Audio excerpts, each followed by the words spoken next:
Hi, everyone. Thank you for zooming in. I wish I could say that the most unique thing about this meeting is that it's happening virtually. You, our national leaders, the individuals who make ADL the force that it is, we come together today at an extraordinary time. A time that is so tumultuous, it's hard to make sense of what's going on. 2020 isn't even halfway over. The decade just got started, and yet somehow it feels like we've already lived lifetimes. There's so much happening that you can lose sight of the forest through the trees.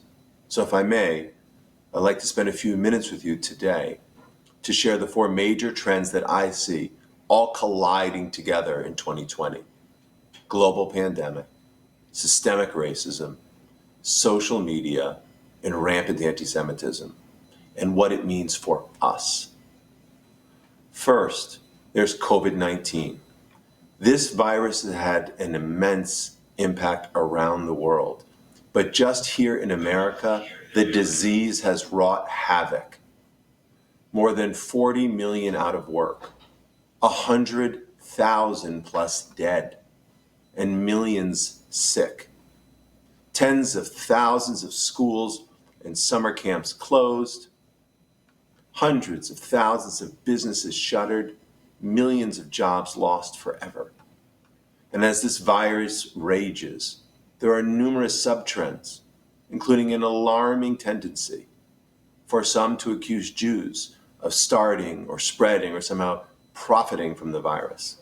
This type of anti-Semitic slander, it's little more than a modern version of the age-old blood libel. And we've also seen a surge of attacks and a wave of harassment directed at Asian Americans. I will tell you, whether it's anti-Semitism or anti-Asian racism, we at ADL will not stop in speaking out against all forms of hate. Now, a second dimension of COVID-19 is the fact that those most affected by this novel coronavirus are indeed the most vulnerable and marginalized in our society. This includes the elderly and the disabled, but also low income and communities of color, African Americans, Native Americans, and the Latinx population. The pandemic is exploiting deep and persistent socioeconomic inequalities that have long affected these populations to reap a terrible toll.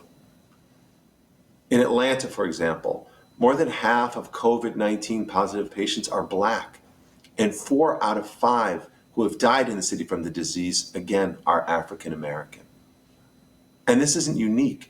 It's a pattern that we see repeating in city after city across the country. And so it should be no surprise to anyone that there is so much pent-up frustration and accumulated anger in those segments of society. And that brings me to the second trend that is cresting right now: exposure of the unjust treatment, excessive force, and full-on brutality on the part of law enforcement against African Americans. After the gut-wrenching murder of George Floyd just 2 weeks ago in Minneapolis, one that came after so many other senseless deaths, millions of people said, enough is enough. And they're absolutely right. Black Americans are more likely than white Americans to be arrested. Once arrested, they're more likely to be convicted. Once convicted, they're more likely to face stiff sentences for the same crimes. In fact, Black men are 6 times as likely to be incarcerated as white men. And George Floyd's murder, it shouldn't come as a surprise. According to a Washington Post analysis, Black Americans are 2.5 times more likely to be shot and killed by the police than white Americans. And that's at a time when crime is at a historic 30-year low. Now, ADL has proudly worked with law enforcement for decades. We know that the vast majority of men and women who don a uniform and swear an oath to serve and protect, they do just that. They are good people who respect the law as well as enforce it. But this doesn't change the fact that the law itself is often unjust. and that there are deep institutional flaws in our policing system. There's a painful legacy of law enforcement enforcing systemic biases, dehumanizing Black and brown people, and perpetuating immoral practices that have persisted for far too long. But we can change that today. ADL training programs educate more than 15,000 law enforcement professionals every year on important issues, including investigating hate crimes, understanding extremism, and managing implicit bias. But there is more that we can do. For years, ADL has fought for legislation and policies to reduce mass incarceration, to interrupt the school-to-prison pipeline, to reduce and reform sentencing guidelines and other practices that disproportionately impact people of color. But there's more that we can do. And let me be crystal clear. This is not about what we can do. It's about what we will do, for one simple reason: because Black lives matter. And I don't say that as a slogan, but as a deeply held moral conviction. So you can expect that ADL will be on the front lines, shoulder to shoulder with our partners in the African American community. Sometimes this will mean amplifying our allies and lifting up their voices. Sometimes this might mean leveraging our unique capabilities in terms of education and training programs. And sometimes this will mean pressing policymakers to ensure that our society and the laws that govern it live up to the promise for all Americans. And to that end, I'm proud to share that next week, I'll be joining the Congressional Black-Jewish Relations Caucus, along with a select group of major Black and Jewish organizations, to share our perspectives and recommendations on how Congress can tackle systemic racism in the United States. So, we will strive to create a more just and inclusive society for all Americans. But let me also share today that we're also going to look in the mirror to ensure that ADL itself is a more just and inclusive institution that truly does all we can to welcome Black and brown people, Jews of color, and others from across the spectrum. Indeed, this means a full commitment to diversity, equality, and inclusion across the span of our activities at ADL. From hiring staff, to promoting talent, to recruiting board members. And having the humility to acknowledge that sometimes we don't get it right as an organization. And we've still got a lot to learn as an agency, and I've got a lot to learn as a leader. But as we look out at the protests that have filled the streets over the past almost 2 weeks, let's acknowledge that the vast majority have been peaceful, even though we know there also have been incidents of looting and violence. Our Center on Extremism here at ADL has been tracking right-wing extremists like the Proud Boys and Three Percenters who are trying to use this moment to spin up a race war. We've also seen that there are anarchists and anti-state radicals who are also trying to jack up the temperature toward violence.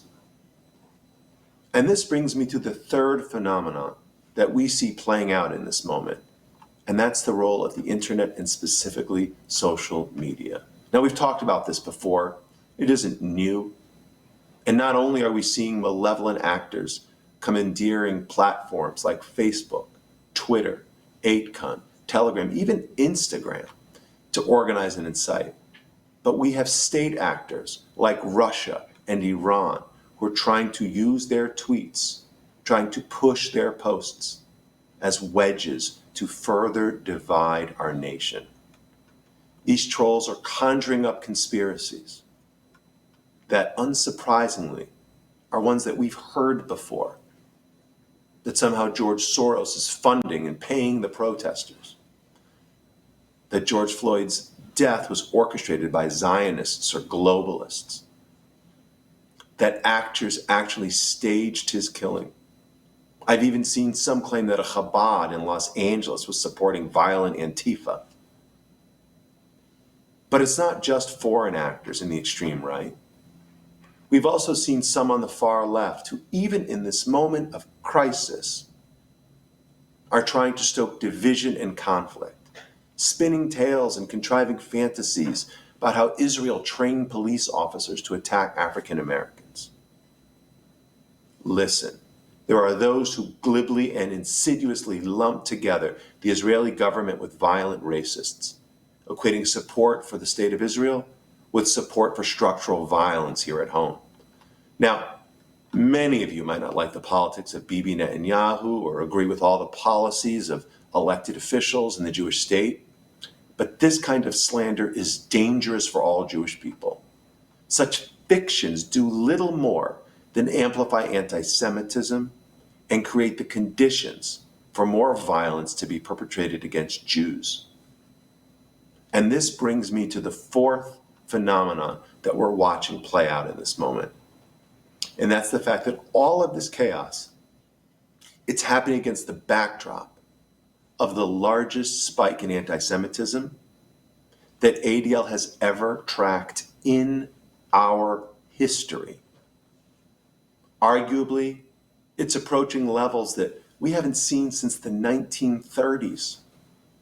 Now, I was reminded of this fact when just a few weeks ago, the President of the United States was visiting a Ford Motor Company plant and decided to go off script from his prepared remarks and to look away from the teleprompter. But as it turned out, he didn't do so in order to recognize the innovative manufacturing techniques in the plant or to highlight the bravery of the workforce pushing through and working the assembly line through the pandemic. No, not at all. Instead, he went off script to exalt Henry Ford, a notorious anti-Semite who championed the Third Reich. And specifically, the president decided to praise his quote-unquote bloodlines. That's right. He chose to emphasize Ford's bloodlines. If you're Jewish, and this makes you a bit nervous, you know what? You're not alone. And there's a good reason for that. It's not just the raw wounds of Charlottesville, Pittsburgh, Poway, Brooklyn, Jersey City, and Muncie that still have yet to scab over and heal.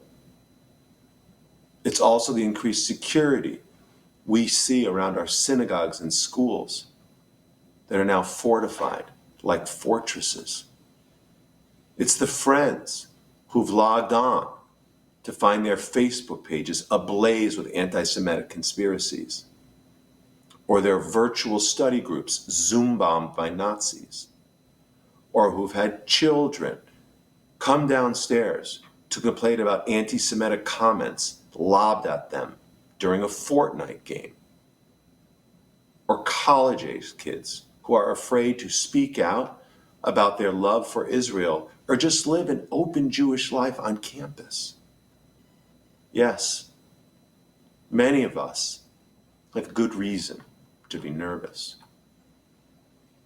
Unfortunately, the turmoil we're living in is being exacerbated by an authoritarian and demagogue president who sees fine people in Charlottesville and literally calls out the U.S. military and Black Hawk helicopters to deal with peaceful protesters just to get a photo op. No matter what anyone tells you, Lafayette Park is not a battle space to be dominated. Now, as some of you have heard me say before, I really don't care how you vote or what party you claim is your political home, but let me be clear about one thing. The deteriorating rule of law, the steady degradation of norms, it doesn't bode well for anyone, but it bodes particularly ill for Jews. Societies under this amount of pressure become a breeding ground for the virus of anti-Semitism. And we've seen it happen again and again and again throughout history. Regardless of how this particular president feels about Israel, authoritarianism, militarism, and paranoia are the enemies of the Jewish people. That's why the work we do is so important. It's why when we saw the pandemic coming, ADL quickly pivoted operationally so that not only could we weather a severe economic downturn in 2020 and 2021, we wouldn't miss a beat. And we have pulled out all the stops. We literally cut every marginal activity. We tapped our endowment. We froze hiring. My senior team and I personally took salary cuts. We asked our board to dig deep and requested the same of many of you. And we did this not just to preserve ADL, although making sure that ADL is around for many years to come certainly is a priority. No.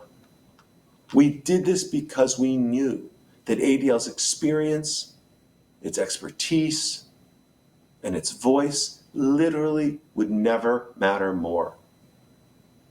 And the challenges are great. The threats are formidable and real to our community and the country. And yet we are called on again to fulfill ADL's century-old mission to stop the defamation of the Jewish people and to secure justice and fair treatment to all.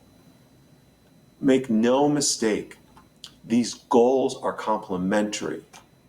If you want Jews to live without fear in the United States, you should march for equality and justice for African Americans and Latinos and all Americans. And if you believe that America needs to work harder to deliver equality and justice for all its people, then you should stand with us against anti-Semitism, regardless of where it originates on the political spectrum. That's how we build the country we want for ourselves and that we're obligated to leave for our children. And what better place than here? What better time than now? So I ask you, do whatever you can to make real this vision. March in the streets. Make a donation to ADL. Support our partners like the NAACP or the National Urban League. Mail in your ballot. Organize your neighborhood. Educate yourself. Teach your kids. Take a knee. Speak up. Share facts. Show strength. And this is what we need you, our leaders, to do. This is how we will weather and push through these stormy days, and how we will take this organization and our country to a brighter tomorrow for ourselves and the next generations to follow. Thank you.